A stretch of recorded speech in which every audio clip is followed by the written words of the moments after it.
जिंदाबाद, जय आदिवासी। सर्वप्रथम भीमा नायक की कर्मभूमि को नमन, नमन हमारे पूर्व के खत्रीजों को।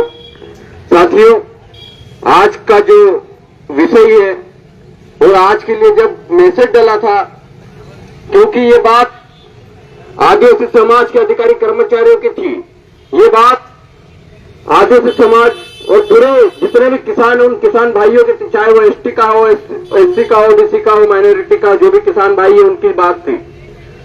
आज ये बात जो सरदार सरोवर डैम के कारण जिन लोगों के घर डूबे उनकी बात थी, लेकिन इसके बावजूद भी यहाँ पर कुछ बीजेपी के जो एजेंट है, भाजपा के जो एजेंट है, उन लोगों ने एक मैसेज चलाया कि आज का कार्यक्रम कैंसिल हो चुका है करके यहाँ पर भ्रम फैलाने का काम किया। उनको भी पहचानने की जरूरत है, क्योंकि यही वो लोग हैं और वो लोग गलती कर रहे हैं।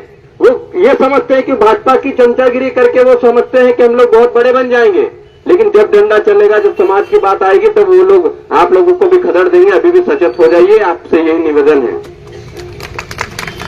क्योंकि जब समाज की बात होती सबको साथ आना चाहिए। ये कोई पार्टी का कार्यक्रम नहीं है या किसी पार्टी का झंडा नहीं लगा हुआ है, लेकिन इसके बावजूद भी यही कि अपने ही समाज के लोग, दूसरों को हम कुछ नहीं बोले, क्योंकि हमारे समाज के कुछ गद्दार लोग उनके साथ मिले हुए हैं, वो कार्यक्रम को डिस्टर्ब करना चाहते हैं। तो जिस प्रकार से हम जब देखते आए हैं कि बड़वानी जिले के जो कर्मचारी अधिकारी हैं, उन कर्मचारी अधिकारियों को सरकार के नुमाइंदे जो होते हैं वो जबरदस्ती मानसिक रूप से प्रताड़ित करने के लिए, मानसिक रूप से परेशान करने के लिए यहाँ के कर्मचारियों को ट्रांसफर कर रहे हैं, जबकि संविधान ये इजाजत देता है। मुझसे पूर्व वक्ता भाई ने कहा, दादा भी कह रहे थे, जब संविधान भी इजाजत देता है कि वो अपने समाज के साथ खड़ा रहे, कोई भाजपा के साथ बैठता है उसका ट्रांसफर नहीं होता है, लेकिन कोई आदिवासी समाज का अधिकारी कर्मचारी अगर अपने समाज के कार्यक्रम में उपस्थित हो जाता है उसका ट्रांसफर कर दिया जाता है। ये ऐसी नीतियों वाली सरकार को अब हमको बदलने की जरूरत है, क्योंकि बहुत हो चुका। हम लोगों ने सभी की सरकारें बनाई, चाहे भाजपा की हो या कांग्रेस की हो, दोनों ने यही नीतियां अपनाई है। जो समाज की बात करता है उसका ट्रांसफर करके उसको मानसिक रूप से परेशान करने का काम किया है।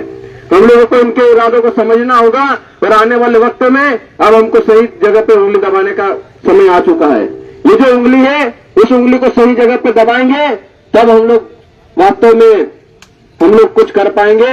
और हमारी लड़ाई राजनीति की नहीं है, लेकिन जब तक राजनीतिक व्यवस्था चल रही तब तक उसमें भागीदारी लेंगे और हिस्सेदारी भी लेंगे।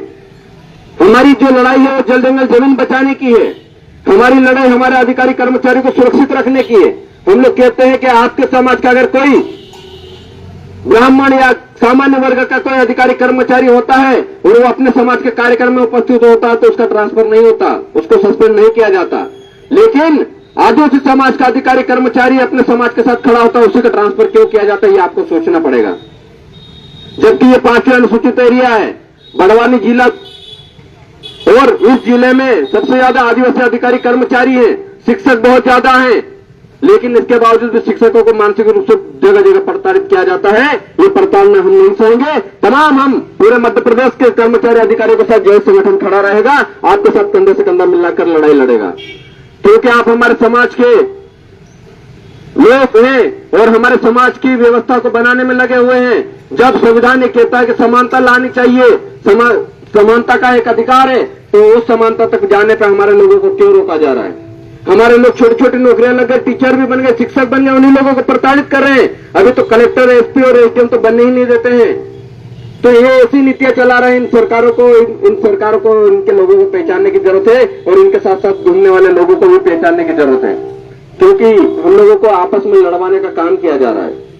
सरदार सरोवर बांध जब बना तभी 10 लाख आदिवासी परिवार यहां से बड़वानी और गुजरात से विस्थापित हो गए, और अब फिर एक अतिवृष्टि, उसके बाद पानी ज्यादा, और अभी जो घर डूब क्षेत्र में नहीं थे वो घर भी डूब गए और उनको भी बाहर निकालने के काम जारी है। वो लोग चाहते हैं 5 लाख आदिवासी और फिर विस्थापित हो और वो कहीं गुजरात जाके बस जाए या आधे लोग पानी में डूब के मर जाएं। तो ऐसी सरकारों को आप लोगों को पहचानना है साथियों, क्योंकि जो पानी भरा है, जो डैम के बांध के गेट नहीं खोले गए, वो जानबूझकर किया गया था। जो क्षेत्र डूब प्रभावित नहीं था उसको भी डुबाया गया, इसके पीछे भी षड्यंत्र है। हमारे यहाँ पर जगह जगह सुपर कॉरिडोर बनाए जाते हैं। कहते हैं हम लोग चीते लाके बसाएंगे और आदिवासियों को वहां से उजाड़ेंगे। हमारी असली लड़ाई वही जल जंगल जमीन है। हमारी लड़ाई का हिस्सा वही है, बताना होगा। वो जो चीते लाए थे विदेशों से, सब चीते मर गए। अब क्या होगा? वहां पे बड़ी बड़ी फैक्ट्रियां डालेगी। कौन डालेगा? अडानी अंबानी। और अडानी अंबानी किनके लोग हैं?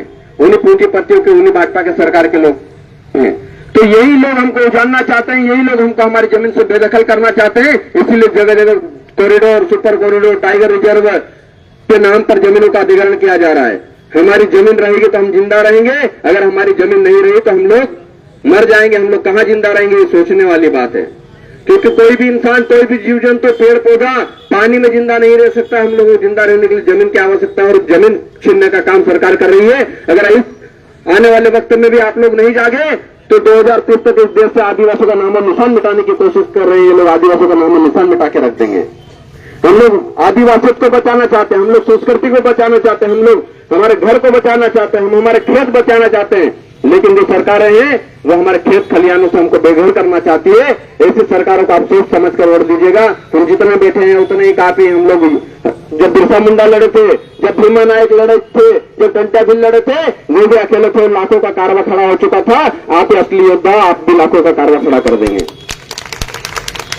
हमको ज्यादा लोगों की भीड़ की जरूरत नहीं है, हमको ढूंढने वाले लोगों की जरूरत है। इसलिए अब एक और चीज को याद रखिएगा, क्योंकि ये कमल कांग्रेस ने बहुत हम लोगों को सताया है। इसलिए अब कमल में हाथ नहीं और हाथ में कमल नहीं, ये भी आप सोच लीजिए। क्योंकि अगर हमारे प्रतिनिधि को ऐसा होना चाहिए जो हमारे समाज की बात करे। हमारे बड़वानी जिले में चारों विधायक आदिवासी हैं, लेकिन कभी भी वो जल जंगल जमीन की बात नहीं करते, कभी भी अधिकारी कर्मचारी के पक्ष में खड़े नहीं होते हैं, कभी भी दुख प्रभावितों के पक्ष में खड़े नहीं होते। तो ऐसे दोहरे नेताओं को सदन भेजने से कोई मतलब नहीं। अपना अच्छा लीडर चुनकर भेजिए, अपना अच्छा नेता को चुनकर भेजिए जो वहां पर आपकी बात कर पाए, तब आपकी बात बनेगी।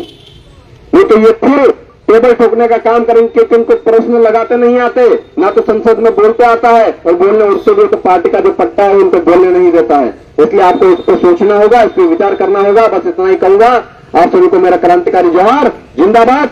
लड़ेंगे लड़ेंगे, आदिवासी एकता जिंदाबाद,